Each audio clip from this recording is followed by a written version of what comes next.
Graças a Deus, meus amigos, bom dia, boa tarde, boa noite, tudo bom com vocês? Como é que tá a semana?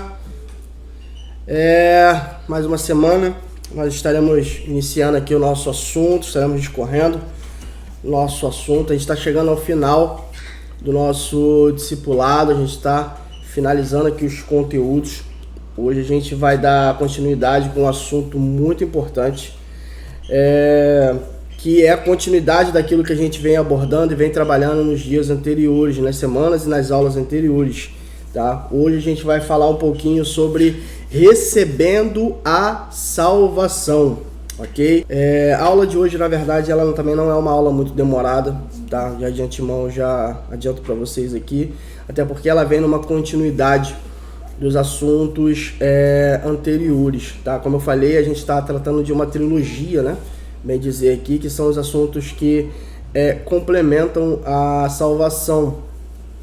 Então, na verdade, o que a gente vai ver aqui é uma continuidade, tá? Mas, né, a gente veio de umas aulas anteriores onde a gente entendeu, né, na aula anterior, quem é Jesus, tá? E ficou claro para nós que Jesus é o nosso Senhor e Salvador, ok? E anterior a isso, nós aprendemos sobre o pecado, sobre o que é o pecado. Então, a gente está vindo numa continuidade. Primeiro a gente entende o que é o pecado, agora a gente precisa de um remissor, de um salvador, de alguém que vai se fazer sacrifício por nós, e esse alguém se chama Jesus Cristo. Então agora a gente entende quem é Jesus. E, dando seguimento a isso, hoje, de fato, a gente vai entender essa salvação, o que é receber essa salvação, como isso acontece, tá? Então, eu quero, antes de mais nada, para a gente introduzir isso aqui, eu quero introduzir isso baseado num texto que está lá no livro de Hebreus, no capítulo de número 2, tá? Deixa eu só conferir aqui se está tudo certinho, tá? Hebreus, capítulo de número 2, os versículos 1, 2 e 3. Eu quero parafrasear com você aqui para a gente dar início, tá? Diz assim: por esta razão, importa que nos apeguemos com mais firmeza às verdades ouvidas, para que delas jamais nos desviemos. Porque se a palavra falada por meio de anjos se tornou firme, e toda transgressão ou desobediência recebeu justo castigo, como escaparemos nós, se não levarmos a sério tão grande salvação? Eu vou repetir novamente. Por esta razão, importa que nos apeguemos com mais firmeza às verdades ouvidas, para que delas jamais nos desviemos. Porque se a palavra falada por meio de anjos se tornou firme, e toda transgressão ou desobediência recebeu justo castigo, como escaparemos nós, se não levarmos a sério tão grande salvação?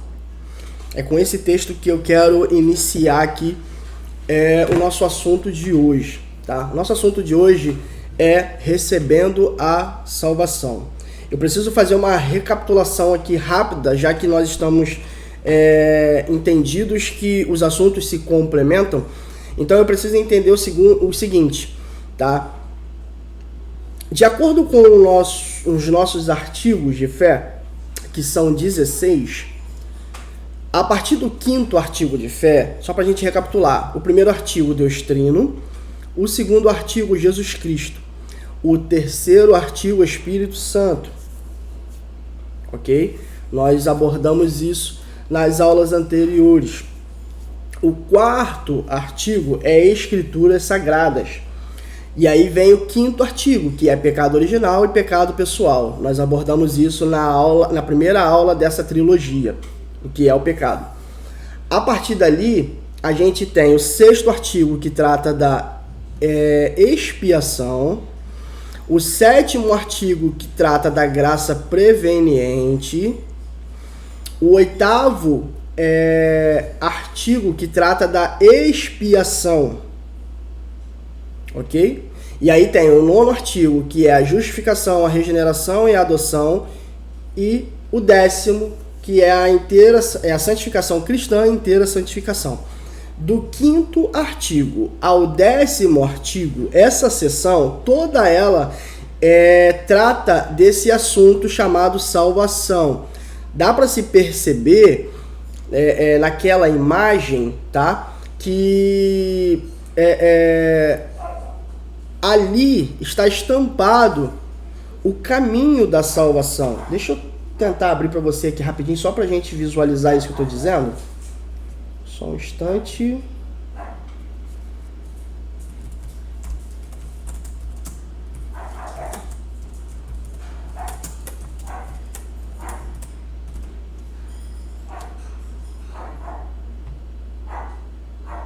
Deixa eu só tentar colocar aqui para vocês.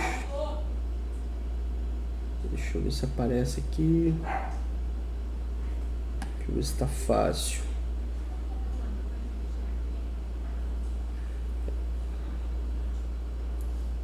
Infelizmente não está fácil aqui, mas para a gente não perder tempo, eu vou dar seguimento, mas eu vou jogar esse arquivo lá para vocês, tá? Eu jogo lá no grupo, mas só para você visualizar, tá? Porque isso também está nas aulas anteriores.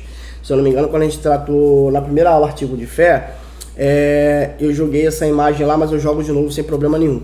Mas a gente percebe que existe um caminho ali. Agora eu tenho o pecado original e pessoal, e agora eu preciso de uma expiação, ok? Jesus é a nossa expiação, nós visualizamos isso na semana passada, tá? Nós falamos inclusive sobre o propiciatório, que era a arca, o propiciatório era a tampa da arca, e ali o sumo sacerdote ele aspergia o sangue do sacrifício por cima ali, nas pontas, né? Tinham 2 serafins em cima da tampa da arca, e tinham 4 pontas nas extremidades da tampa, e ali era aspergido o sangue do sacrifício uma vez por ano, que era o sangue da expiação, o sacrifício da expiação pelo povo.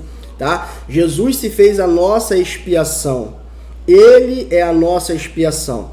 Então agora no artigo 6º eu tenho a expiação. Agora a gente precisa de uma expiação, porque agora a gente reconheceu o nosso pecado, certo? E aí por meio de Jesus nós alcançamos a graça preveniente. O que é a graça preveniente? Nada mais é do que um presente de Deus a nós, ok? A graça preveniente, a ação do sacrifício de Jesus proporcionou a graça. Só que a graça, ela é um presente de Deus, tá? E agora, no 8º artigo, eu tenho o arrependimento. O arrependimento é a chave para receber a salvação. Porque, entendam, eu preciso visualizar o meu pecado. Eu visualizei o meu pecado. Agora eu percebi que eu preciso de uma expiação sobre meus pecados. Eu preciso que meus pecados sejam colocados na cruz. Eu preciso que os meus pecados sejam liberados da minha vida. Que eu seja liberto desses pecados. Então, a partir do momento que eu reconheço o meu pecado, eu preciso de uma expiação, Jesus Cristo. Quando eu acesso a expiação de Jesus Cristo, reconhecendo o seu ministério na cruz, eu acesso e alcanço a graça preveniente, tá? Que é um presente de Deus, ok? Porque eu reconheci o seu ministério e reconheci o nosso Jesus como Senhor e suficiente Salvador da nossa vida. Então agora eu preciso, uma vez que eu reconheço o meu pecado e entendo que eu preciso da expiação, agora eu preciso me arrepender desses pecados. 8º artigo, arrependimento. E a partir desse arrependimento, eu automaticamente acesso a justificação, a regeneração e a adoção que está inserido no 9º artigo. Ou seja, quando eu recebo a salvação, eu sou justificado diante do Deus Pai por meio de Jesus Cristo, os meus pecados, ok? Jesus justifica os meus pecados porque ele morreu na cruz por meus e por seus pecados. Agora nós somos regenerados e agora passamos a ser uma nova criatura em Cristo Jesus. E agora, além disso, passamos a fazer parte da família de Deus, sendo adotados como filhos por meio de Jesus Cristo. ok? Então esse é o caminho. Então recebendo a salvação, nada mais é do que eu visualizar esse aspecto. Eu reconheço meu pecado, eu entendo que eu preciso de uma expiação. Jesus é a minha expiação. Então eu me arrependo desse pecado, reconhecendo Jesus como meu Senhor suficiente e Salvador, que levou sobre si os meus pecados na cruz do Calvário, ok? E por meio disso, então, eu não só recebo a salvação, mas agora eu sou justificado, regenerado, adotado na família de Deus, ok? Só que a gente precisa entender o processo, tá? Eu disse na última aula que nós iríamos falar sobre isso um pouco mais detalhado e eu vou entrar nesse assunto agora. Quando a gente observa Gênesis, deixa eu só ajustar aqui que acho que ficou meio torto. Aqui, a câmera tá virando um pouquinho, aí. Quando eu olho para Gênesis, eu percebo a criação logo no primeiro capítulo, no primeiro versículo. A gente falou sobre isso, acho que foi na última aula ou na penúltima, tá? Eu acho que foi na última, que a gente falou que no princípio era o verbo. Foi na última aula que nós falamos. No princípio era o verbo. João, ele estava visualizando o início. Ele estava visualizando justamente Gênesis, tá? Porque em Gênesis, no capítulo 1, no versículo 1, diz o texto: no princípio, criou Deus céu e terra. Ponto. Bereshit, bara, Elohim. No princípio, criou Deus. Nós falamos sobre isso na aula passada. Vamos entender isso. No princípio, criou Deus céus e terra. Ponto. A terra era sem forma e vazia. Vamos ler esse texto.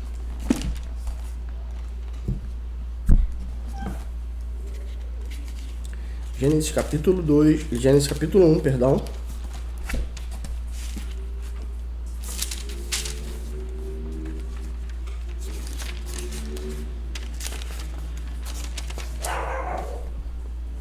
Olha. No princípio, Deus criou os céus e a terra. Eu estou usando a versão NAA, tá? A Nova Almeida atualizada. Versículo 2. A terra era sem forma e vazia. Havia trevas sobre a face do abismo e o Espírito de Deus se movia sobre as águas. Verso 3. Então disse Deus: haja luz. E houve luz. No princípio era o verbo estava com Deus, o verbo era Deus. Nós falamos isso na semana passada, que o verbo é traduzido para a palavra. No princípio era a palavra, tá? E nós entendemos por meio desse texto, quando João ele traz essa percepção de que no princípio era o verbo estava com Deus, o verbo era Deus. Na verdade, João estava apontando para Jesus. Ou seja, todas as coisas foram feitas por meio dele e sem ele, nada do que foi feito aconteceria, seria feito. Porque precisou de uma ação, Deus deu o comando, haja, e houve, porque precisou do verbo para existir. Então a gente percebe Jesus ali no início de tudo. Só que tem um detalhe nesse texto. No princípio criou Deus céus e terra. Ponto. A terra era sem forma e vazia. Havia trevas sobre a face do abismo. Uau! Concorda comigo que quando Deus cria as coisas, Ele cria tudo com a sua perfeição? E parece que no versículo 1 e versículo 2 de Gênesis capítulo 1, parece que tem um hiato ali. Porque vamos lá, no princípio criou Deus céus e terra. Ponto. A terra era sem forma e vazia e havia trevas.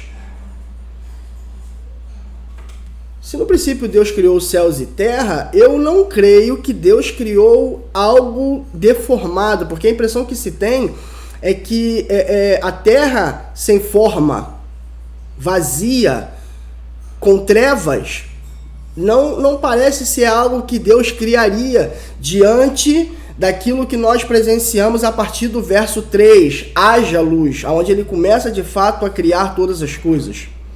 Então percebe-se que do versículo 1 para o versículo 2, nesse ponto especificamente, existe um hiato. E segundo alguns teólogos, de fato existiu um hiato. Por quê? Quando Deus cria os céus e a terra, porque nós entendemos que os céus é no plural, porque os céus, nós falamos de 3 céus, ok?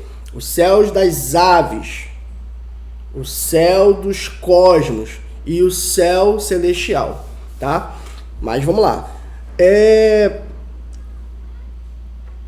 Eu não vou adentrar nesse assunto aqui, mas só para a gente pontuar aqui e entender. Segundo alguns teólogos, de Gênesis 1 e 1 para Gênesis 1 e 2, existe um hiato de um tempo infinito que nós não temos isso de forma esclarecida, biblicamente, tá? Dentro dos fatos, dentro da narrativa. O que a gente tem é que parece que existiu um tempo fora do tempo que não houve explicação, ok? Por exemplo, quando se observa por meio de escavações, né, por meio da arqueologia, por exemplo, se encontra dinossauros. E aí, pelos estudos do carbono 14, observa-se que os dinossauros eles viveram há milhares e milhares e milhares de anos atrás. Nós não temos dentro da formação humana, dentro da ciência humana, de fato, os dinossauros fazendo parte desse tempo, né? E aí existe aquela história, aquela ciência de que os dinossauros viveram num tempo em que houve um Big Bang, e aí destruiu tudo, e aí a partir dali tudo tornou a ter uma forma, um novo padrão de vida, enfim, toda a história que nós já conhecemos dentro da evolução.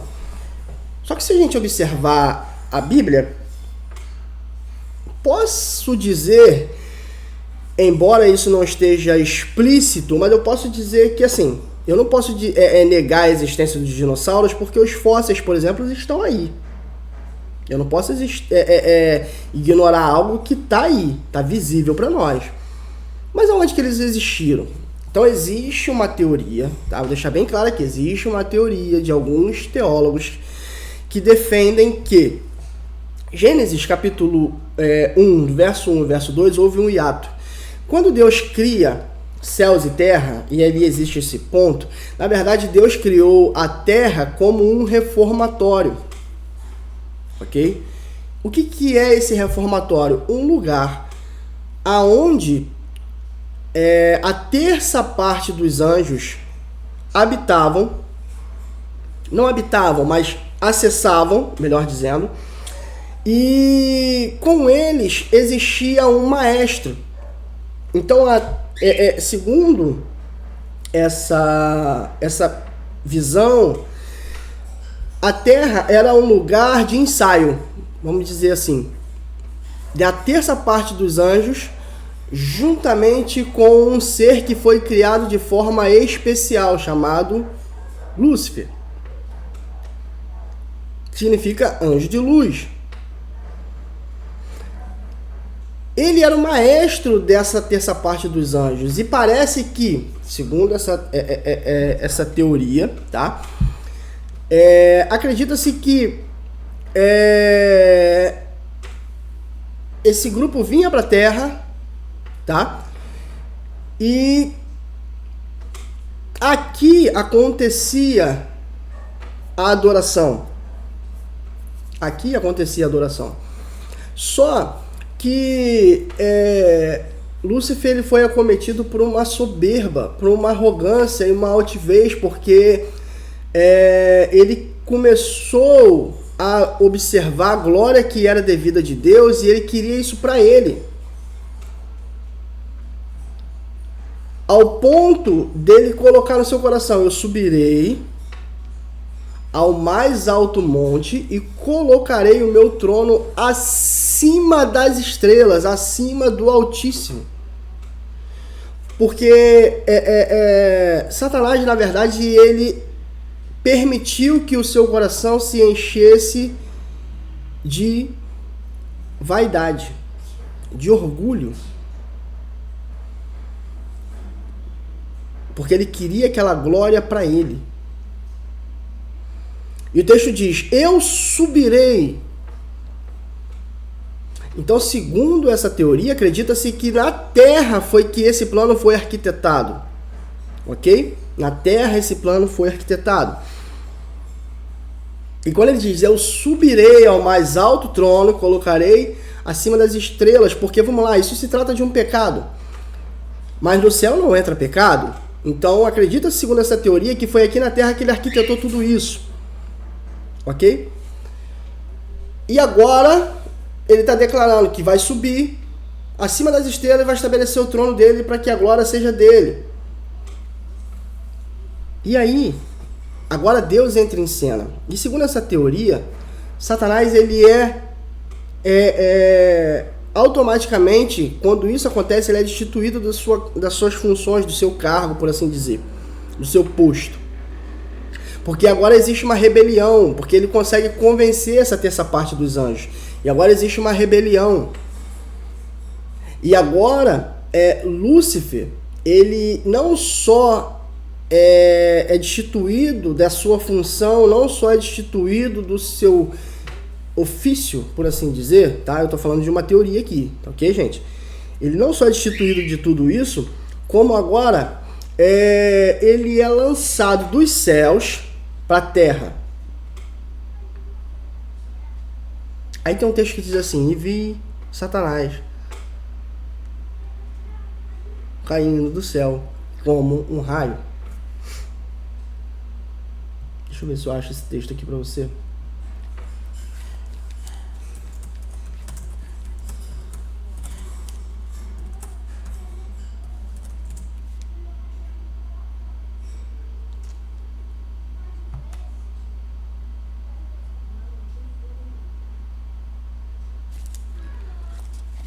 Deixa eu só conferir, ver se é essa aqui.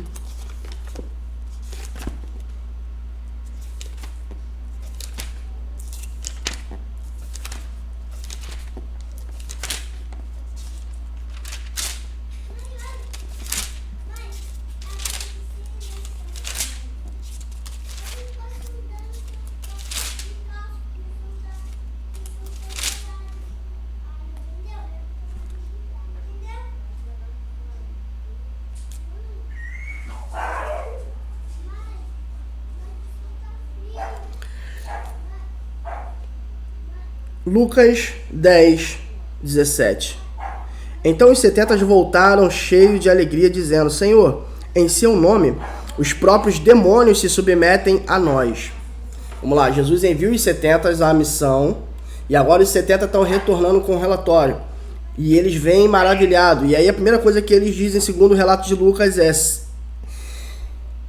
cheios de alegria, Senhor, em teu nome, os próprios demônios se submetem a nós. Ou seja, Jesus, é só nós falarmos o seu nome que os demônios se submetem a nós.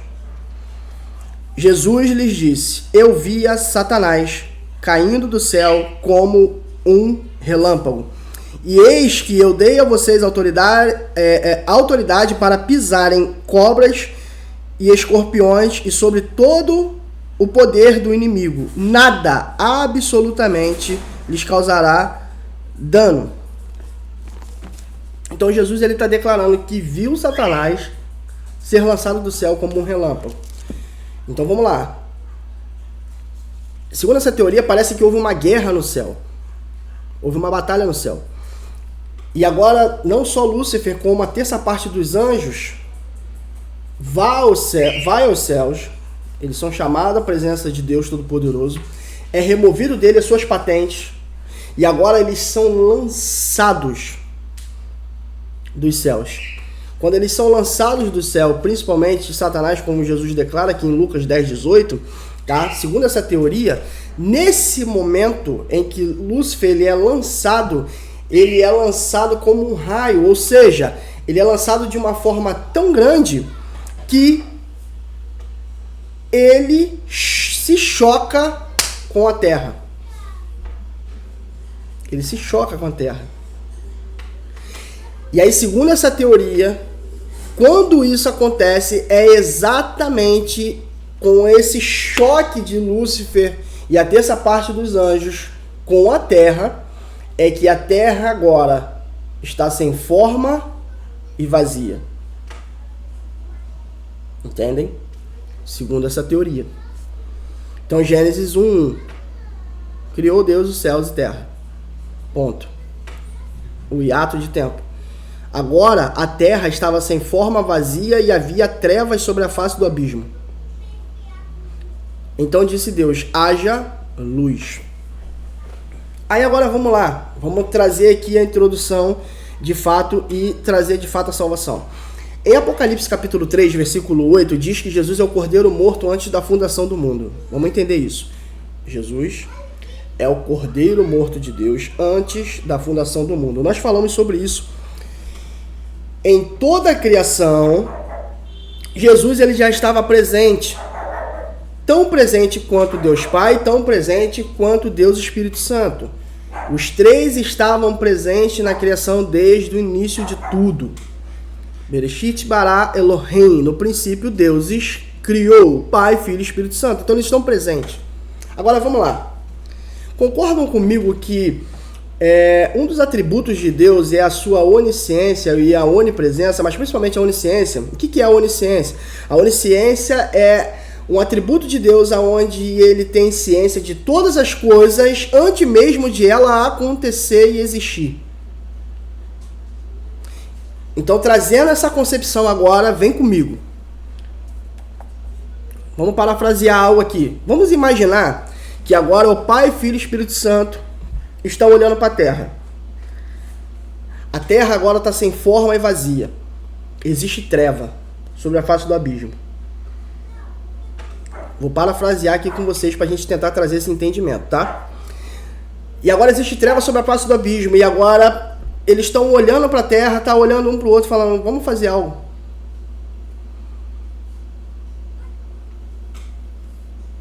Vamos criar alguma coisa aqui, vamos criar... Eu estou parafraseando aqui, tá, gente? Entendo. Vamos criar algo aqui, vamos criar dar forma para isso, vamos dar beleza para isso que está um caos, que está sem forma, que está vazio, aonde tem trevas. E aí eles decidem criar todas as coisas. Visualizem comigo. Eles decidem criar todas as coisas. Eles criam os animais, a vegetação, eles criam todas as coisas, agora eles criam o homem. Mas aí, na onisciência dele, eles olham e falam, olha, a gente vai criar o homem, mas o homem vai pecar. Ele vai pecar. E quando ele pecar, vai ser preciso uma remissão. Porque eles vão precisar ser regenerados. E aí, agora existe um concílio nos céus, existe uma reunião no céu para tratar disso. E agora eles estão olhando o futuro, eles estão vendo todas as coisas. E agora Jesus se coloca nesse lugar e fala assim, vamos criar. Eu já entrego a minha vida pela salvação deles. E agora o Espírito Santo está falando assim, então já que Jesus vai entregar a vida pela salvação deles, eu vou ser aquele que vai vir após e vai fazê-los saber de todas as coisas. Eu vou lá e vou convencer o homem do pecado, da justiça e do juízo. E aí, quando esse concílio está fechado e quando isso está entendido, visualizado e eles decidem fazer porque valeu a pena, então agora vem Gênesis, versículo 3. Haja luz. O que eu preciso que você entenda? Antes do haja luz, ok? O Pai, o Filho e o Espírito Santo desejaram criar todas as coisas, inclusive prevendo o futuro. Por isso que eu preciso que você entenda que Jesus ele não é o plano B de salvação. Jesus é o plano original. Porque quando Deus diz haja luz, Deus diz haja luz porque na sua onisciência ele já sabia que Adão ia pecar. Mas ia valer a pena. Ia valer a pena. Então entenda. Deus não foi pego de surpresa. Quando Deus entra no jardim e fala assim, Adão, aonde você está, Adão? Você acha que Deus já não sabia onde Adão estava?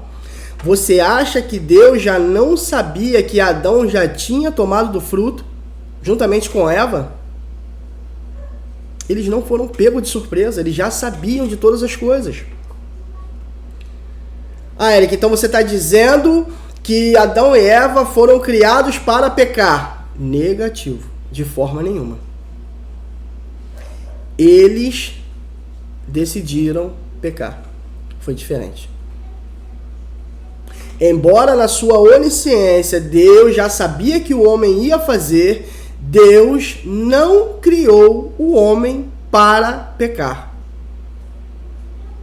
Deus não criou o homem para pecar. Só que Deus colocou diante do homem uma escolha. Deus falou assim: Adão, tudo isso que está nesse jardim, eu imagino um jardim imensurável, de todas as espécies de frutas que existem, de verduras, de legumes, de alimento, de cereais, de tudo que a gente pode imaginar, talvez coisas que talvez a gente nem tenha hoje, tá? Deus colocou diante do homem e fala: Adão, tudo isso aqui é seu, domine sobre todas as coisas, tenha domínio, tenha posse, usufrua de tudo isso aqui, só não toque na árvore que está no meio do jardim. Qual a necessidade de Deus plantar uma árvore no meio do jardim se o homem não podia tocar? Essa árvore tem uma finalidade. Ela estava ali porque ali era o jardim de Deus. Só que existia um comando: o homem não podia tocar nessa árvore. Era só uma questão de obediência. Era só uma questão de obediência. Mas o homem toca na árvore e por conta disso entra o pecado. E por conta do pecado agora Jesus entra com o plano de salvação, não sendo o plano B, mas sendo o plano perfeito e original. Ah, Eric, então quer dizer que se Adão e Eva não tivesse tocado no fruto, não tivesse comido do fruto, não tivesse dado ouvidos à serpente, a nossa história hoje seria diferente? Acredito que sim. Acredito que sim. Só que mesmo com tudo isso, eu quero te dizer, e eu preciso que você entenda isso hoje nessa aula, que tem por título Recebendo a Salvação, eu preciso que você entenda que mesmo com tudo isso, Deus amou o mundo de tal maneira porque Ele deu o seu Filho unigênito para que todo aquele que nele crê não pereça, mas tenha a vida eterna. O que Jesus quer nos dizer com isso? O que Jesus quer nos dizer com essa ação de entregar sua vida? O que Deus Pai quer nos dizer com essa ação de amor tão grande ao ponto de entregar o seu Filho? Valeu a pena. Valeu a pena. E agora o que nos resta é crer no sacrifício vivo de Deus. O que nos resta é crer. Crer. Eu e você precisamos crer. Estão comigo até aqui? Então agora o plano de salvação está ativo. E mais uma vez eu torno a dizer, Deus não criou o homem para pecar, Deus criou o homem para ser livre e viver uma vida em abundância. Ok? Mas agora por meio de Jesus, nós tornamos a ser livre. Livre de quê? Livre de todo pecado. Livre da condenação eterna. Porque o salário do pecado é a morte. Deus disse para Adão: Adão, não toca nesse fruto, porque o dia que você tocar nele, certamente você morrerá, porque o salário do pecado é a morte. Mas Jesus ele veio para reconciliar e nos dar vida e vida em abundância. E agora no sacrifício vivo de Jesus na cruz do Calvário, nós mais uma vez acessamos, porque quando Jesus declara isso, no final do sacrifício, exatamente ao findar da terceira hora, da hora nona, às 3 horas da tarde, que era a hora do sacrifício principal em Israel. Foi exatamente nessa hora que Jesus morreu. E naquele exato momento ele está declarando: Tel Telestai, está consumado. Ou seja, eu paguei a dívida. A dívida está paga, a cédula está paga, a promissória está paga. Eu paguei tudo. Está consumado. Nesse exato momento agora o véu se rasga, o véu do templo, que separa o santo dos santos do santo lugar, ou seja, que faz a separação do santo dos santos, onde tinha a arca da presença de Deus e simbolizava a presença de Deus literal naquele lugar, do santo lugar. Esse véu agora ele é rasgado de cima a baixo. O acesso por Deus está livre. Hoje eu e você não precisamos mais de um intermediador, porque o sumo sacerdote, o sacerdote fazia o intermédio de nós a Deus. E agora Jesus ele veio para ser o nosso intermediador. Agora nós temos o acesso direto ao Pai. A salvação nos permite todas essas coisas. Por isso que para nós é tão importante receber a salvação.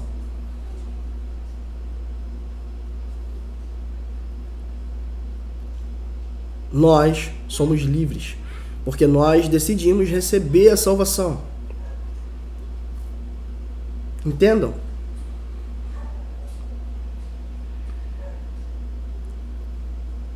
Existe uma vida e existe uma vida em abundância, em plenitude, quando eu e você tomamos a decisão de reconhecer Jesus como nosso Senhor e suficiente Salvador. Ele é o Cordeiro morto desde antes da fundação do mundo. Mas eu preciso que você entenda algo. Recapitulando, todos nós temos nossos pecados. Seja ele original, em que nós já entendemos que o pecado original é aquele pecado que nós recebemos por meio da nossa natureza humana, por meio de Adão, a nossa natureza adâmica. Por isso nós o intitulamos esse pecado de pecado adâmico, é o pecado original, que toda a humanidade está destinado. Mas existem os pecados pessoais, e eu falei sobre isso nessa aula, que cada um tem um pecado pessoal, cada um tem uma mazela, cada um tem, usando a terminologia, o calcanhar de Aquiles, o ponto fraco. Eu já falei sobre isso, eu não vou tornar a dizer isso aqui.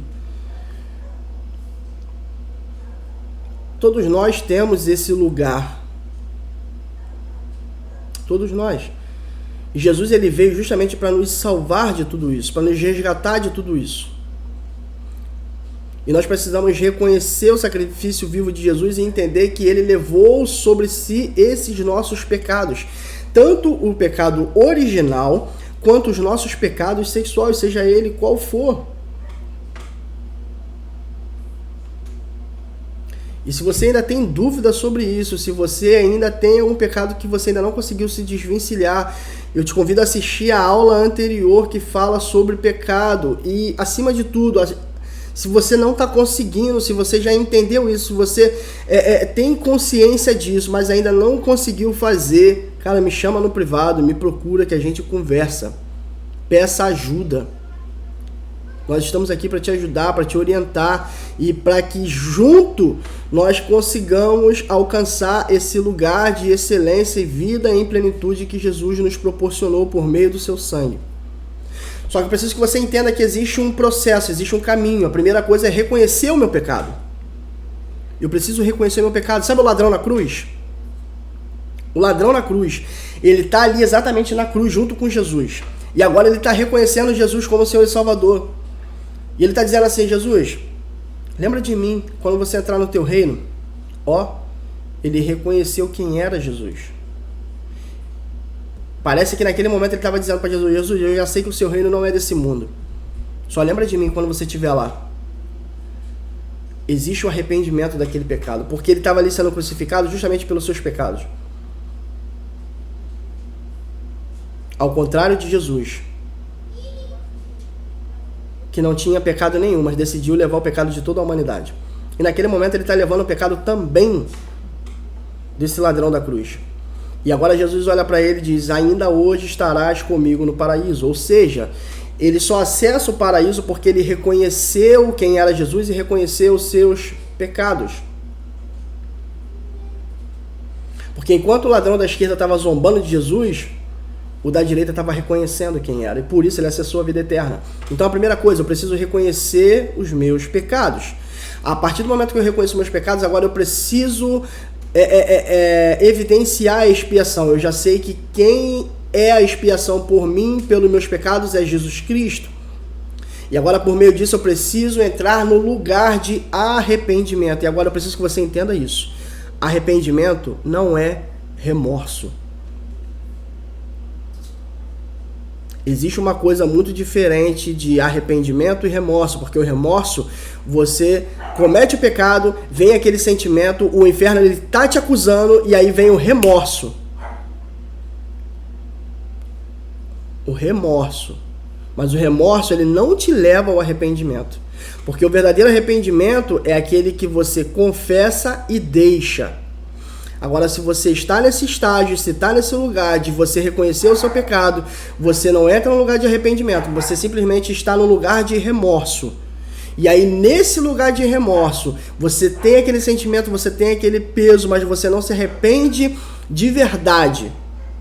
Daqui a pouco você está tornando no mesmo pecado, no mesmo lugar, porque isso é remorso, não é arrependimento. Nós estamos falando de um arrependimento genuíno. Todo aquele que confessa e deixa o seu pecado alcança a misericórdia. Isso é o arrependimento. E é só quem passa pelo arrependimento é que acessa a justificação, a regeneração e a adoção.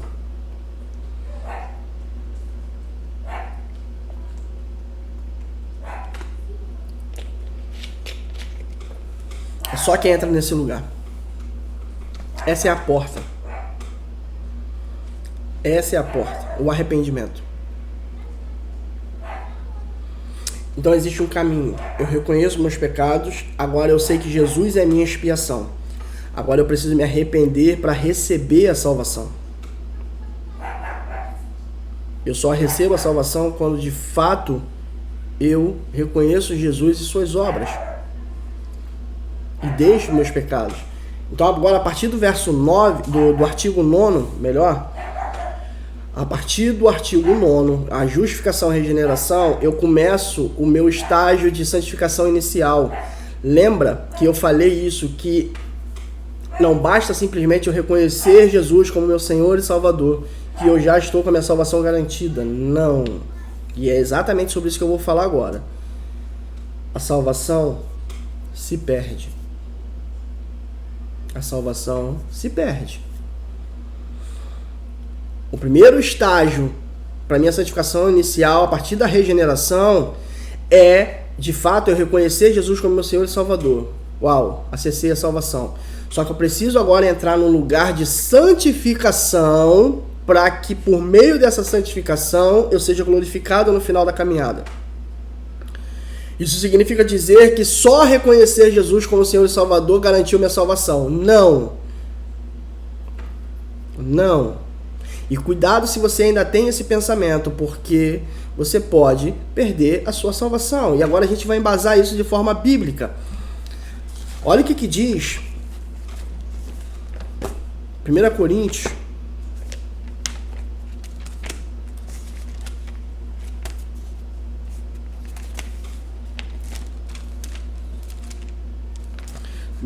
Primeira Coríntios, capítulo 15.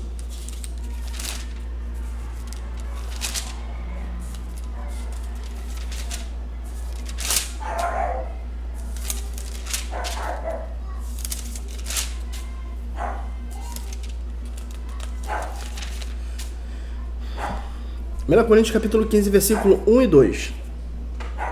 Paulo está retratando agora a ressurreição de Cristo para essa igreja. Ele está dizendo assim: irmãos, venho lembrar-lhes o evangelho que anunciei a vocês, o qual vocês receberam e no qual continuam firmes. Por meio dele, vocês também são salvos, se retiverem a palavra, assim tal como a preguei a vocês, a menos que tenham crido em vão. Paulo está trazendo uma chave aqui. Ele está dizendo, por meio dele, vocês também são salvos, se retiverem a palavra. Opa! Existe uma condicional aqui. A salvação, ela só é garantida se eu retenho a palavra. Quem é a palavra? Quem é a palavra? No princípio era o verbo, no princípio era a palavra estava com Deus, a palavra era Deus. Por meio dele vocês são salvos, se retiverem a palavra. Então existe uma condicional aqui. Então, uma vez salvo, não é garantia de estar sempre salvo, porque a salvação se perde. Quer outro texto? Hebreus.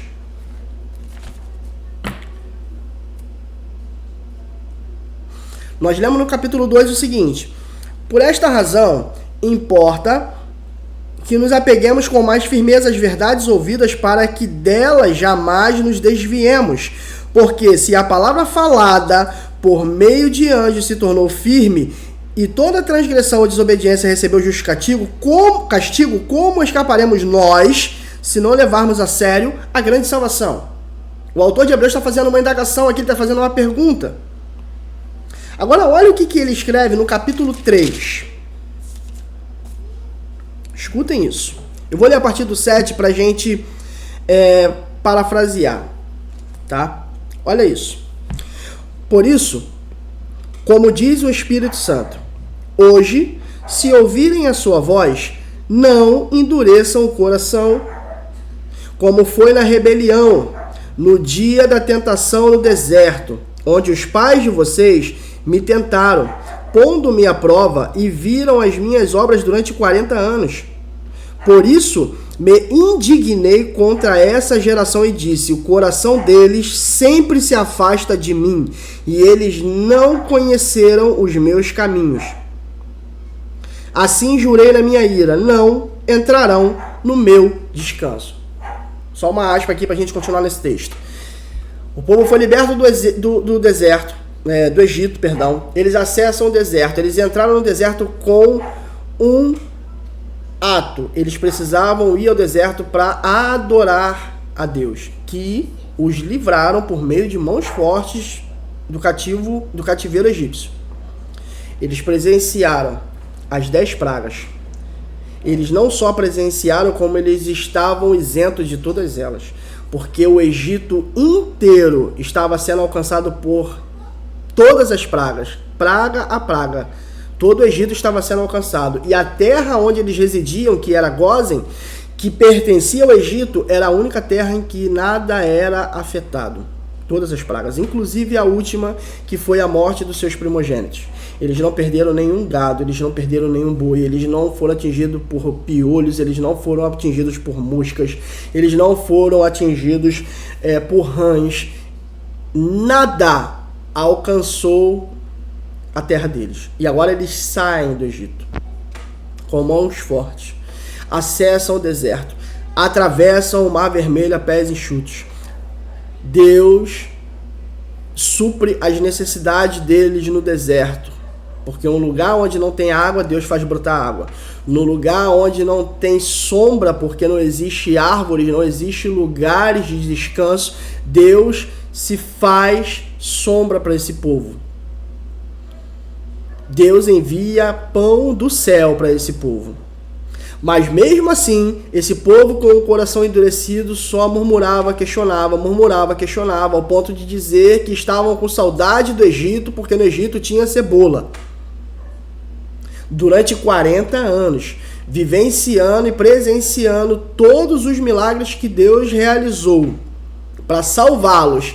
Mesmo assim, eles não conheceram os caminhos de Deus. Aí sabe o que Deus está dizendo? Eles não entraram no meu descanso. Deus matou aquela geração inteira no deserto, e a geração a partir deles é que acessaram a terra prometida, ou seja, o lugar de descanso, o lugar que emana leite e mel. Então o autor de Hebreus está trazendo essa informação. Por isso me indignei contra essa geração e disse: o coração deles sempre se afasta de mim, e eles não encontraram os meus caminhos. Assim jurei na minha ira: não entrarão no meu descanso. Isso Deus dizendo. Aí agora olha só o que ele diz a partir do 12. Hebreus 3, 12. Tenham cuidado, irmãos, para que nenhum de vocês tenha um coração mau e descrente que se afaste do Deus vivo. Pelo contrário, animem uns aos outros todos os dias durante o tempo que se chama hoje. Hoje. Porque o amanhã só a Deus pertence. Eu vou repetir isso. Tenham cuidado, irmãos, para que nenhum de vocês tenha um coração mau e descrente que afaste do Deus vivo. Pelo contrário, animem uns aos outros todos os dias durante o tempo que se chama hoje, a fim de que nenhum de vocês seja endurecido pelo engano do pecado. Porque temos nos tornado participantes de Cristo, se de fato guardarmos firme até o fim a confiança que desde o princípio tivemos. Como se diz: hoje, se ouvirem a voz, não endureçam o coração, como foi na rebelião. Se ouvirem a voz, não endureçam o coração. Então entendam, a salvação ela pode ser perdida quando eu endureço o meu coração.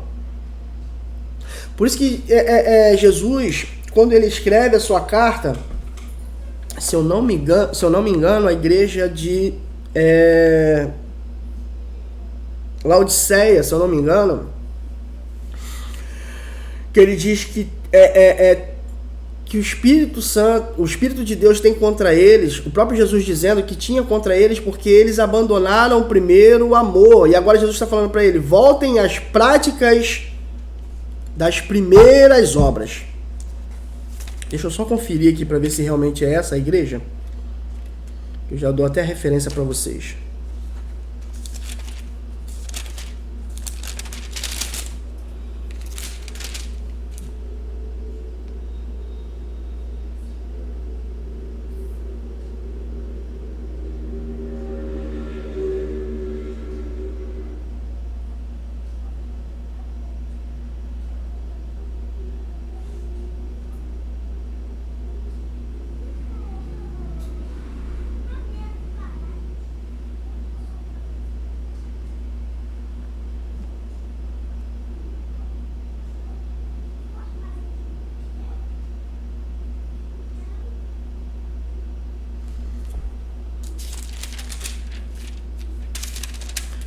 Na verdade,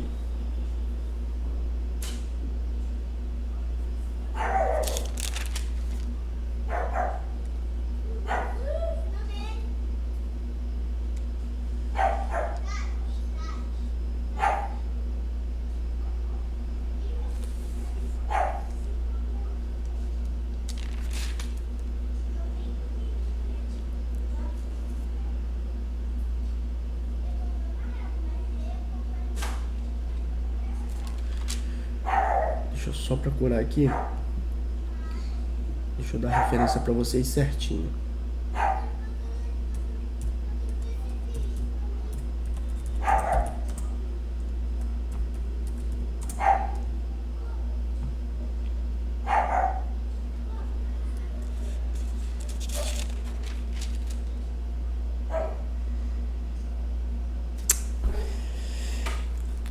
Igreja em Éfeso. Diz assim: ao anjo da igreja em Éfeso escreva: estas coisas diz aquele que conserva na mão direita as 7 estrelas e que anda no meio dos 7 candelabros de ouro. Conheço as tuas obras, que realiza tanto o seu esforço como a sua perseverança. Sei que não pôde suportar os maus e os pôs à prova, os que se declaram apóstolos e não são, e descobriu que os que são mentirosos. Vocês têm perseverança e suportou provas por causa do meu nome sem esmorecer. Uau! Então a igreja de Éfeso sustentou todas as provações sem esmorecer. Mais uma chave. Tenho, porém, contra você o seguinte: você abandonou o primeiro amor. Lembra-se, pois, de onde você caiu, arrependa-se e volte à prática das primeiras obras. Se você não se arrepender, virei até você e tirarei o seu candelabro do lugar dele. Mas você tem a seu favor o fato de que odeia as obras dos nicolaítas, os quais eu também odeio. Quem tem ouvidos, ouça o que o Espírito diz à igreja. Ao vencedor darei o direito de se alimentar da árvore da vida. Então, peraí, a árvore que foi plantada lá no meio do jardim, agora aparece aqui em Apocalipse no final de todas as coisas? Sim, porque agora é a hora de ser usada. Ao vencedor darei o direito de se alimentar da árvore da vida, que se encontra no paraíso de Deus. Mas isso aqui é assunto para outra aula. Mas entendam, eles aguentaram firme, sem esmorecer as provações. Mas o que Jesus apresenta ter contra eles é que eles deixaram a prática das primeiras obras. E eles precisavam voltar para onde? Para o lugar do primeiro amor. Lembra de onde você caiu. Arrependa-se e volta. Então a salvação ela pode ser perdida. Mas voltando ainda em Hebreus, agora eu quero ler com você o capítulo 6 de Hebreus. Olha o que diz o capítulo 6 de Hebreus. Eu vou ler a partir do primeiro versículo para poder a gente contextualizar o texto. Olha só. Por isso, deixando os princípios... Deixa eu só ver se está tudo certinho aqui. Ok. Por isso, deixando os princípios elementares da doutrina de Cristo, avancemos para o que é perfeito, não lançando de novo a base do arrependimento, de obras mortas e de fé em Deus. O ensino de batismo e da imposição de mãos, da ressurreição dos mortos e do juízo eterno. Isso faremos se Deus o permitir. É impossível, pois, que aqueles que uma vez foram iluminados, gravem isso, é impossível que aqueles que uma vez foram iluminados provaram o dom celestial, se tornaram participantes do Espírito Santo, provaram a boa palavra de Deus e os poderes do mundo vindouro, e caírem, sim, é impossível outra vez renová-los para o arrependimento, visto que, de novo, estão crucificados para si mesmo.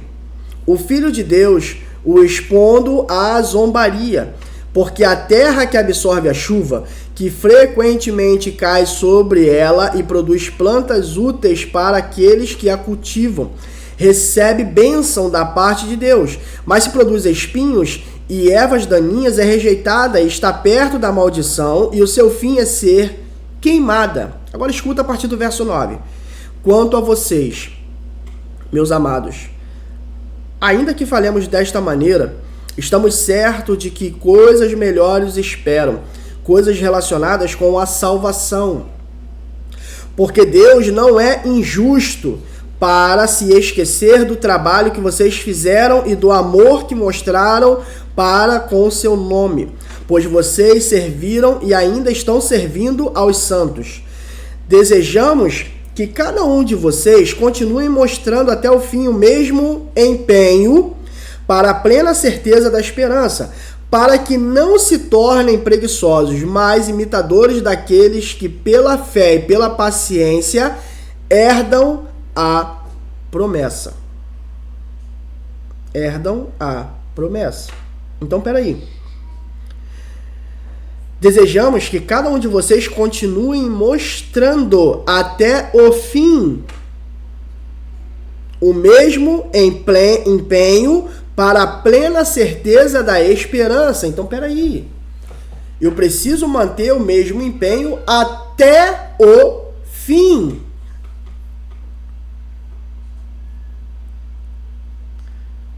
Para a plena certeza da esperança. Qual é a nossa esperança? Não é a vinda e a volta de Cristo? Então eu preciso manter essa perseverança até o fim. Isso significa dizer que se no meio do caminho eu fraquejar, eu tropeçar, eu cair, eu abandonar a fé, eu perco a minha salvação porque eu não mantive isso até o fim. Agora, voltando um pouquinho, olha só. Olha isso.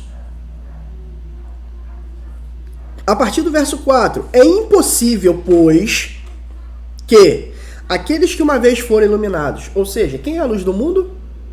Jesus. Eu sou a luz do mundo, ele declara isso.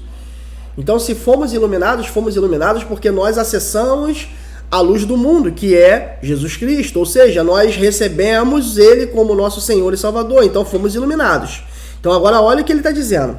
É impossível, pois, que aqueles que uma vez foram iluminados, se foram é porque não é mais, foram iluminados, provaram do dom celestial, se tornaram participantes no Espírito Santo, provaram a boa palavra de Deus e os poderes do mundo vindouro e caíram. Sim, é impossível outra vez renová-los para o arrependimento, visto que, de novo, estão crucificando para si mesmo o Filho de Deus e o expondo à zombaria. O que esse texto quer dizer? Sabe aquela pessoa que está na igreja, está firme ali, mas de repente abandona a fé, e não só abandona a fé, como sai falando mal, sai murmurando, sai questionando, sai difamando, sai zombando. E tem uma galera na mídia aí que tá nesse perfil, mas eu não quero aqui julgar ninguém. Sabe esses? É deles que o autor de Hebreus está dizendo, é impossível essas pessoas que foram iluminados, que provaram do Espírito Santo, essas pessoas que provaram dos poderes do mundo vindouro, que cadê? Como diz aqui, provaram da boa palavra, mas caíram. É impossível eles retornarem para o arrependimento. Sabe por quê? Porque agora a mente está cauterizada e agora eles sabem tudo. Não, mas eu sei. Não, tudo que você está falando eu sei. E se você parar para falar com eles, está arriscado eles pregar para você. Porque eles sabem. Só que a arrogância agora é tão grande e o entendimento está tão deturpado que eles acham que uma vez que eles provaram de tudo isso, isso é suficiente para garantir a sua salvação. E o texto está dizendo bem claro que existe uma condicional. Eu preciso perseverar até o fim. O texto continua. Até o fim. Isso significa dizer que eu posso perder a salvação. Então o que eu quero te dizer com essa aula, já para a gente caminhar para o fim aqui. Mais importante do que receber a salvação é eu permanecer nesse lugar sendo salvo até o fim. Então percebam que reconhecer Jesus como meu Senhor e Salvador é apenas o estágio inicial. Agora que eu reconheço Jesus como meu Senhor e Salvador, eu preciso permanecer nesse lugar, sendo santificado, permitindo que o Espírito Santo santifique a minha vida todos os dias, até que, no fim, eu seja glorificado. Entendam? Então, uma vez salvo, sempre salvo? Não. A salvação, ela pode se perder, sim. A salvação, ela pode se perder, sim. E é isso que eu preciso que você entenda. Não basta somente crer que Jesus é o meu Senhor e suficiente Salvador e agora eu garanti a minha salvação, tá tudo certo, Não. Eu preciso viver uma vida de santidade por meio de Jesus Cristo. Eu vou chegar nesse texto, mas antes disso eu quero ler mais um com você aqui ainda em Hebreus. Agora, no capítulo... Deixa eu só conferir aqui, mas eu acho que é o capítulo 10.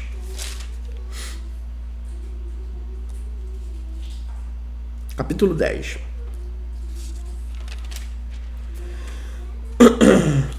Eu vou ler o capítulo todo também para poder a gente contextualizar. É um pouquinho grande, mas a gente tem tempo. Olha só.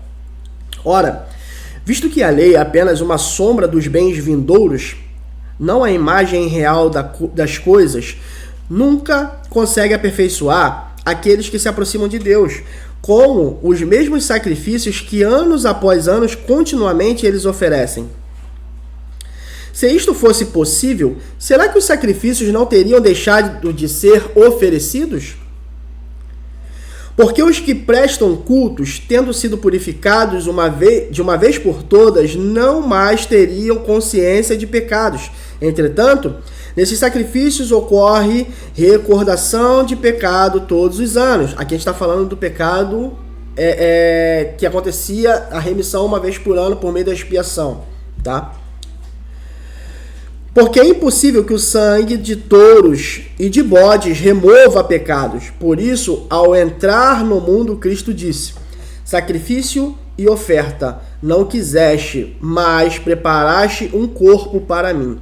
Não te agradaste de holocaustos e ofertas pelo pecado. Então eu disse: eis aqui estou. No rolo do livro está escrito a meu respeito: estou aqui para fazer, ó Deus, a tua vontade. Lembra daquele concílio que aconteceu lá no início, antes da criação, que eu estava falando, que Jesus se apresenta e fala: não, eu vou ser a expiação pelos pecados, eu vou ser a expiação pela humanidade? Está aqui o texto. Então eu disse: eis aqui estou. No rolo do livro está escrito a meu respeito: estou aqui para fazer, ó Deus, a tua vontade. Continuando. Depois de dizer como acima, sacrifícios, ofertas, holocaustos e ofertas pelo pecado não quiseste, nem deles te agradaste, coisa que se oferecem segundo a lei, no segundo momento acrescentou: eis aqui estou para fazer, ó Deus, a tua vontade. Ele remove o primeiro para estabelecer o segundo, ou seja, o primeiro Adão para estabelecer o segundo. Nessa vontade é que temos sido santificados mediante a oferta do corpo de Jesus Cristo de uma vez por todas.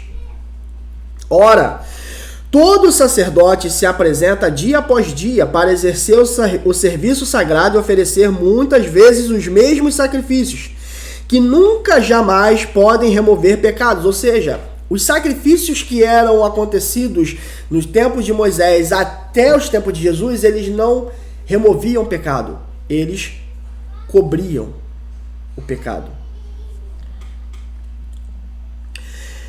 Jesus, porém, tendo oferecido para sempre um único sacrifício pelos pecados, assentou-se à direita de Deus, aguardando daí em diante até que os seus inimigos sejam postos por estrado dos seus pés. Isso aqui é algo vindouro, porque com uma única oferta aperfeiçoou para sempre os que estão sendo santificados. E disto nos dá testemunho também o Espírito Santo.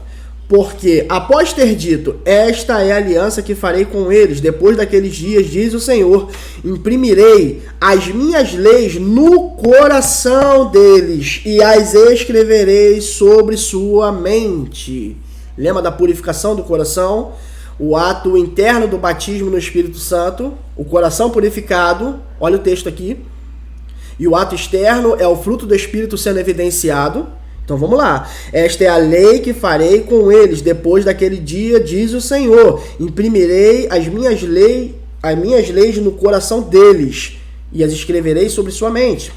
Acrescenta: também dos seus pecados e das iniquidades jamais me lembrarei. Ora, onde há remissão de pecados, não existe mais necessidade de sacrifício pelo povo, pelo pecado, perdão. Ou seja, uma vez que Jesus entregou a sua vida por mim e por você, não há mais necessidade de Jesus morrer de novo. O que acontece é que agora eu preciso tomar posse desse sacrifício de Jesus, reconhecendo o seu ministério como nosso único e suficiente Salvador. Eu não posso crucificar Jesus agora todas as vezes que eu peco. O que eu preciso é entrar no lugar de arrependimento genuíno, porque o sacrifício foi único e cobriu, ou melhor, removeu o pecado. Ok? Agora escuta, a partir do 19. Portanto, meus irmãos, tendo ousadia para entrar no santuário pelo sangue de Jesus, pelo novo e vivo caminho que ele nos abriu por meio do véu, isto é, pela sua carne, e tendo um grande sacerdote sobre a casa de Deus, aproximemo-nos com um coração sincero, em plena certeza de fé, tendo o coração purificado de má consciência e o corpo lavado com águas puras. Guardemos firme a confissão da esperança sem vacilar, pois quem fez a promessa é fiel. Cuidemos também de nos animar uns aos outros no amor e na prática de boas obras. Não deixemos de nos congregar, como é costume de alguns. Pelo contrário, façamos admoestações, ainda mais agora que vocês veem que nos dias que se aproxima. Porque se continuarmos a pecar de propósito, verso 26, porque se continuarmos a pecar de propósito, depois de termos recebido o conhecimento da verdade, já não resta sacrifício pelos pecados. Pelo contrário, resta apenas uma terrível expectativa de juízo e fogo, vingador, prestes a consumir os adversários. Ou seja, se eu tenho consciência do meu pecado e eu permaneço nesse pecado, recebendo a palavra, entendendo que isso é pecado, eu agora me coloco no lugar de adversário de Deus. E olha, pelo contrário, resta apenas uma terrível expectativa de juízo e fogo vingador prestes a consumir os adversários. Então, nesse exato momento, quando nós nos colocamos nesse lugar de adversário, ele se coloca no lugar de juiz. Quem tiver rejeitado a lei de Moisés morre sem misericórdia, pelo depoimento de 2 ou 3 testemunhas. Imagine quanto mais severo deve ser o castigo daquele que pisou o Filho de Deus, profanou o seu sangue da aliança, com o qual foi santificado e insultou o Espírito da graça. Pois conhecemos aquele que disse: a mim pertence a vingança, eu retribuirei. E outra vez o Senhor julgará o seu povo. Horrível coisa é cair nas mãos do Deus vivo. Uau! Que palavra forte. Sabe o que eu quero te dizer? E nem sou eu que estou te dizendo, é a Bíblia. Existe um caminho. Eu reconheço o meu pecado, eu recebo e reconheço Jesus como a minha expiação, eu reconheço o sacrifício dele na cruz, eu agora acesso a justificação, a regeneração e a adoção por meio do seu sacrifício, por meio de Jesus Cristo. Agora eu passo a fazer parte da família de Deus, sendo uma nova criatura, e agora eu acesso a santificação inicial. Só que a santificação inicial ela tem estágios. É a santificação inicial, a inteira santificação, a santificação contínua e a santificação final, ou glorificação. É um caminho que agora eu preciso percorrer a partir da justificação, regeneração e adoção. E esse caminho de santificação ele vai até o final. E eu preciso até o final manter uma vida de santificação. E se eu não manter uma vida de santificação, e se eu decido manter os meus pecados, se eu decido manter as minhas mazelas, se eu decido manter uma vida errante, mesmo sendo conhecedor dessa palavra, nesse exato momento eu estou me colocando como um adversário.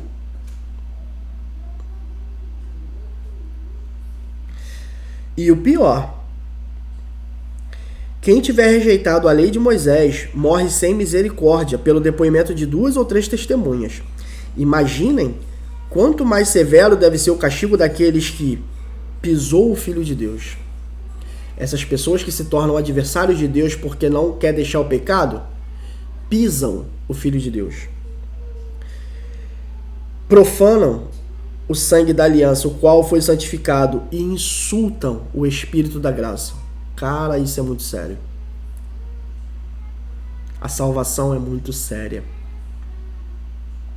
Não dá para viver uma vida errante e dizer que está sendo salvo, porque a salvação ela pode ser perdida. E muito mais severo é esse castigo, pois conhecemos aquele que disse: a mim pertence a vingança, eu retribuirei. E outra vez disse: o Senhor julgará o seu povo. Horrível coisa é cair nas mãos do Deus vivo. Uau! Pessoal, isso não é brincadeira. A salvação é coisa muito séria.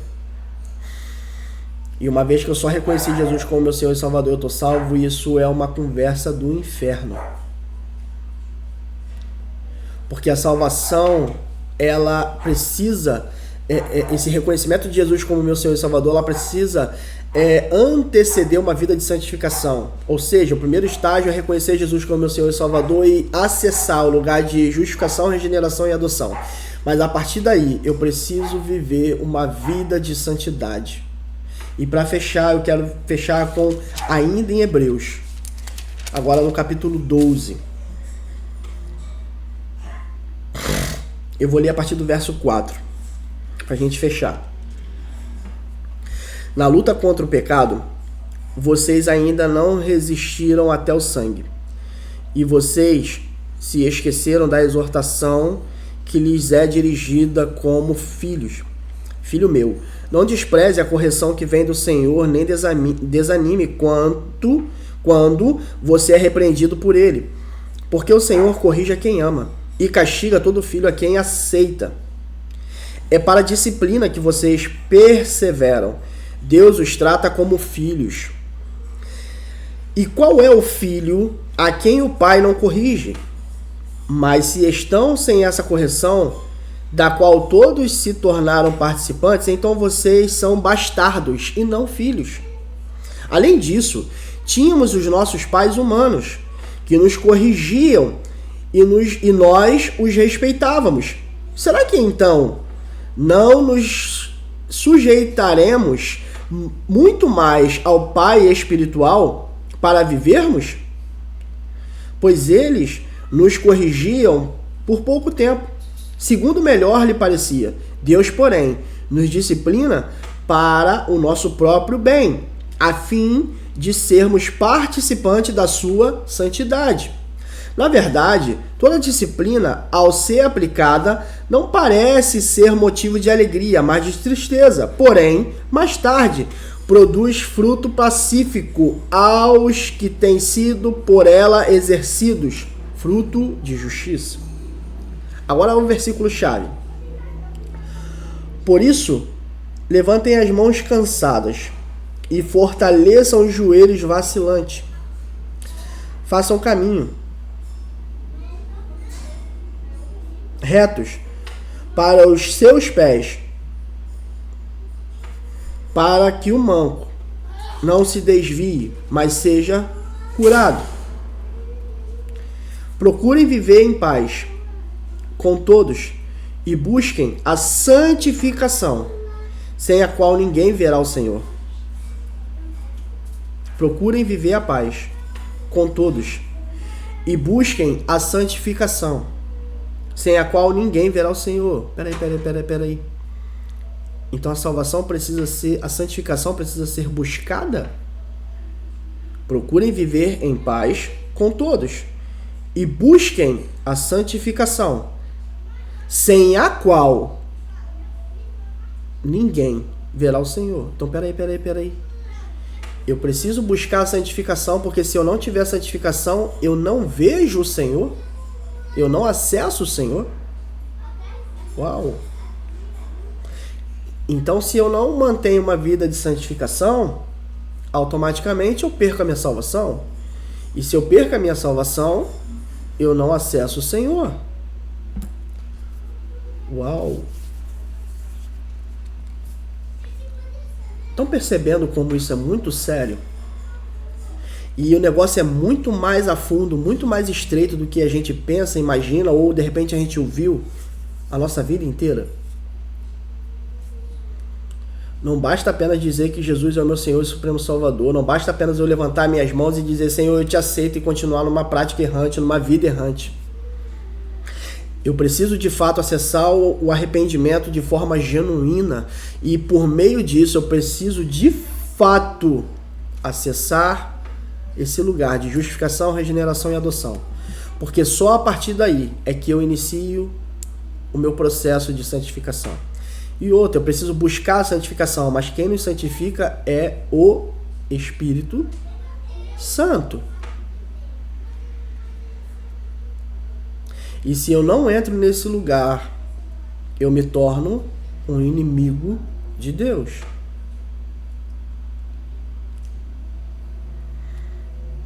Pessoal, isso é muito sério. Eu estou fechando essa aula agora, nesse momento, E não só essa aula, mas esse assunto, essa trilogia que se completa.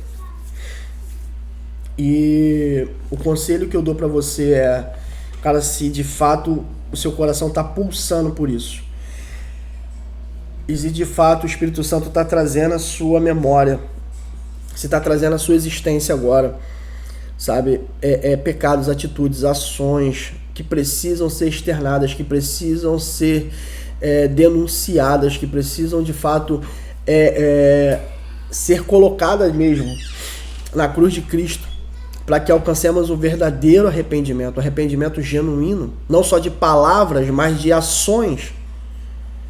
Cara, se essa palavra está falando com você, eu preciso que de fato você externe isso. E entenda, todos nós já passamos por isso. Todos nós já passamos por isso. Eu vou contar um breve testemunho meu para vocês e eu encerro. Eu sou pastor há 4 anos, auxiliar nessa igreja. Mas eu venho de um berço cristão, entre aspas. Eu não vou dizer que eu fui nascido na igreja, mas eu fui criado na minha igreja muito desde pequeno. E tem uma frase que diz que filho de peixe, peixinho é, mas filho de crente, crentinho não é. Quem já ouviu essa frase aí, talvez é a mais verdadeira. Eu fui criado na igreja desde novo, desde pequeno. Recebi inúmeras profecias, inúmeras palavras. Mas durante um tempo na minha vida eu vivia uma vida errante.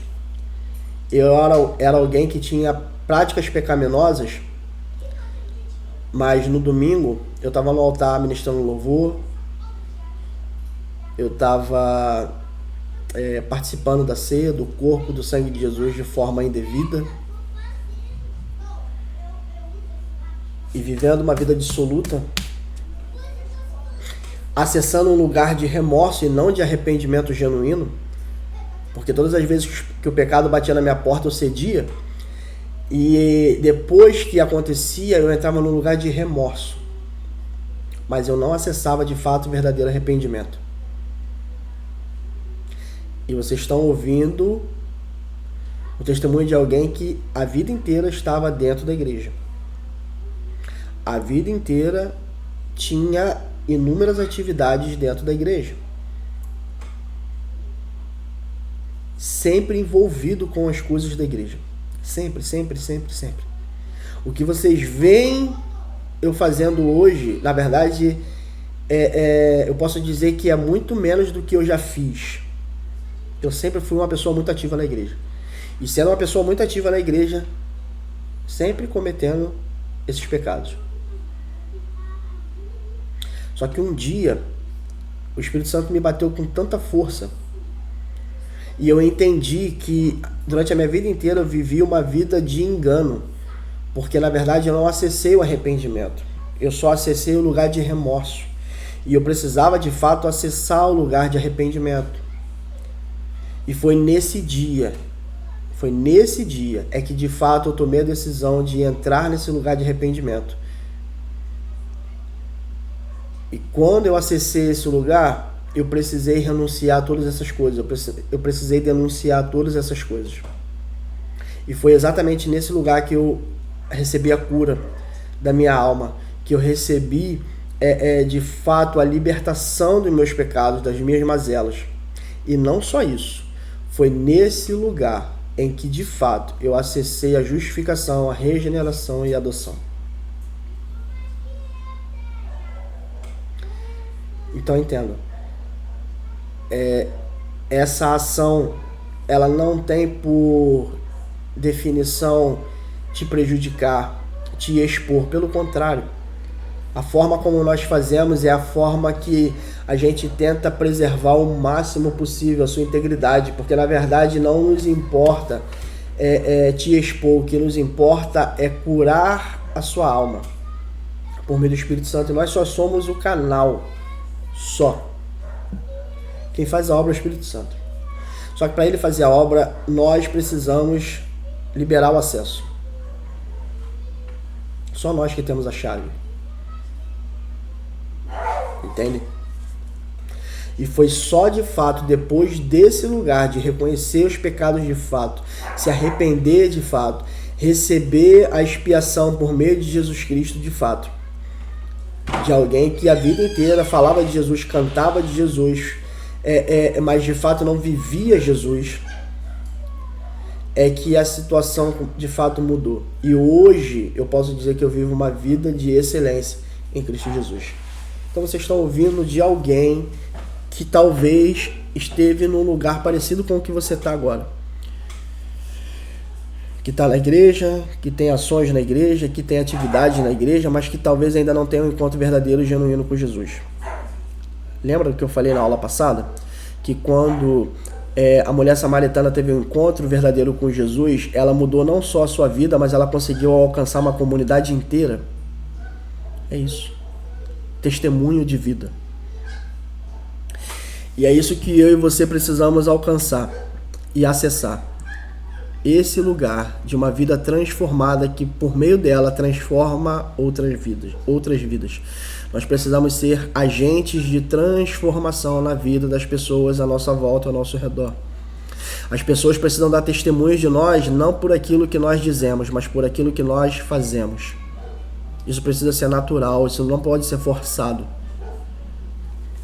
Então, em nome de Jesus, eu quero mais uma vez aqui, fechando essa aula, fechando esse assunto, em nome de Jesus, eu declaro que o Espírito Santo agora toque e inunde agora o seu coração, onde quer que você esteja acessando essa aula, e que venha para fora, que venha para a luz aquilo que precisa ser renunciado, aquilo que precisa ser deixado, aquilo que precisa ser liberto, e se permita acessar esse lugar. E se você está sentindo isso, me chama no privado que a gente vai conversar. E de antemão eu adianto para vocês aqui que aqueles que ainda não passaram pelo mapeamento, tá? Vão passar pelo mapeamento para poder a gente fechar esse ciclo e de fato acessar o batismo quem precisa acessar e ser recebido como membro na sequência, ok? A gente vai entrar nesse lugar agora, mas eu precisava fechar esse assunto e trazer esse entendimento para você. Porque é por meio do mapeamento que a gente trabalha isso, é por meio do mapeamento que a gente alcança a libertação e a nossa cura interior. As feridas na nossa alma que precisam ser curadas. É nesse lugar. Então, para você que não fez, você vai passar por isso. Tá? E eu já deixo aqui para você de antemão. O que acontece lá, fica lá. Porque o nosso intuito não é expor ninguém. Mais uma vez eu torno a dizer. O nosso intuito é que você seja curado, transformado, e que você viva uma vida em plenitude no Espírito Santo. E se você já fez, mas você está sentindo no seu espírito que ainda tem alguma coisa que precisa ser deixada, me chama no privado também. Porque isso também pode ser para você. Então, em nome de Jesus, eu quero fechar esse assunto de hoje orando com você. Eu queria te convidar aí agora onde você está. Feche seus olhos e ora comigo. Pai, em nome de Jesus, eu te entrego, Pai, esse tempo em suas mãos. Eu te entrego cada vida que está acessando esse vídeo agora em suas mãos. Pai, em nome de Jesus, eu não os conheço na intimidade, mas o Senhor os conhece porque foi o Senhor que os formou. Então, Pai, em nome de Jesus, nós tomamos posse, Pai, nesse momento do sacrifício vivo de Jesus naquela cruz. Nós reconhecemos, Pai, o seu ministério como nosso Senhor e suficiente Salvador. Nós estamos, Pai, dispostos a acessar a graça preveniente por meio do arrependimento. Porque nós decidimos hoje, Pai, deixar os nossos pecados, as nossas mazelas e tudo aquilo que nos afasta e nos separa de Ti. Pai, nós precisamos hoje acessar esse lugar de justificação, regeneração e adoção, e principalmente nós nos submetemos ao Espírito Santo para que Ele nos conduza nessa jornada de santificação. Pai, em nome de Jesus, que a Tua graça nos alcance, que o Teu amor nos alcance, que a Tua bondade nos alcance, que os nossos corações comecem a pulsar agora pelo Teu Espírito. E se existe, Pai, em nós algum pecado, alguma mazela, se existe em nós ainda algo que precisa ser aperfeiçoado, que precisa ser deixado, que precisa ser renunciado, denunciado, Pai, traz a nossa existência agora. Traz luz às nossas trevas interiores agora, no nome de Jesus. Para que possamos, Pai, ser santificados dia após dia por meio do Teu Espírito, em nome de Jesus. Porque, Pai, ao final dessa jornada, nós queremos Te ver.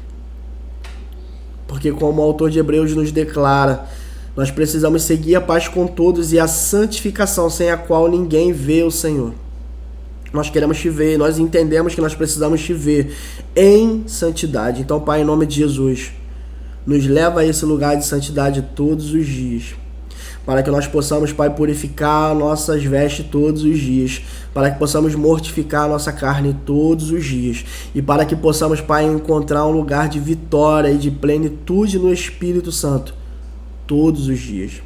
Pai, em nome de Jesus, nós te agradecemos, Pai, por esse tempo, nós te agradecemos por essa aula, nós te agradecemos, Pai, pela tua presença aqui, e nós pedimos, Espírito Santo, ministra aos nossos corações, tenha liberdade de atuar em nossos corações.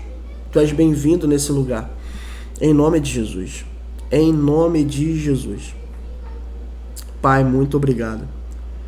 Muito obrigado, Pai, por essa aula maravilhosa, por essa instrução abençoada. Nós te agradecemos pelo teu doce Espírito. E continue a ministrar os nossos corações, em nome de Jesus Cristo. Amém. Pessoal, Deus te abençoe. Que você tenha uma noite abençoada, que você tenha um dia abençoado. Se você ainda não teve tempo de assistir essa aula aqui, estou disponibilizando agora, tá? Tenta assistir durante o dia. Que Deus te abençoe e tamo junto!